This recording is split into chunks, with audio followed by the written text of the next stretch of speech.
ਅਸਲਾਮੁਅਲੈਕੁਮ ਜੀ, ਮੈਂ ਤੁਹਾਡਾ ਆਪਣਾ ਵਿਕਾਸ ਲਹਿੰਦੇ ਪੰਜਾਬ ਤੋਂ। ਅੱਜ ਅਸੀਂ ਇੱਕ ਵੇਚਣੇ ਤੇ ਆਏ ਹਾਂ, ਇੱਕ ਭਾਈ ਆ ਆਪਣੇ ਇਹ ਪਿੰਡ ਦੇ ਹੀ, ਤੇ ਇਹਨਾਂ ਕੋਲ ਆਏ ਹਾਂ ਤੁਹਾਨੂੰ ਦੱਸਦੇ ਹਾਂ ਕਿ ਗੁੜ ਕਿਵੇਂ ਬਣਦਾ, ਤੇ ਨਾਲੇ ਵੇਖੋ ਤੇ ਨਾਲੇ ਵੀਡੀਓ ਨੂੰ ਇੰਜੋਏ ਕਰੋ। ਅਸਲਾਮੁਅਲੈਕੁਮ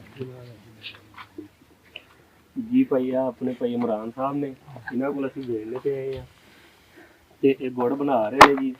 ਚੈੱਕ ਕਰੋ ਵੀਡੀਓ, ਨਾਲੇ ਇੰਜੋਏ ਕਰੋ ਤੇ ਗੁੜ ਖਾ ਕੇ ਦੇਖ ਲਓ ਭਾਈ ਤੁਸੀਂ ਵੀ। ਖਾ ਕੇ ਵੇਖ ਲਓ ਤੇ ਗੁੜ ਕਿਵੇਂ ਬਣਦਾ ਵਾ, ਚੈੱਕ ਕਰੋ ਤੁਸੀਂ ਵੀ। ਇੱਧਰ ਦਿਖਾਓ ਜੀ ਗੁੜ ਕਿਵੇਂ ਬਣਦਾ, ਨਾਲ ਰਸ ਸ਼ਸ ਕੀ ਹੋਣਾ।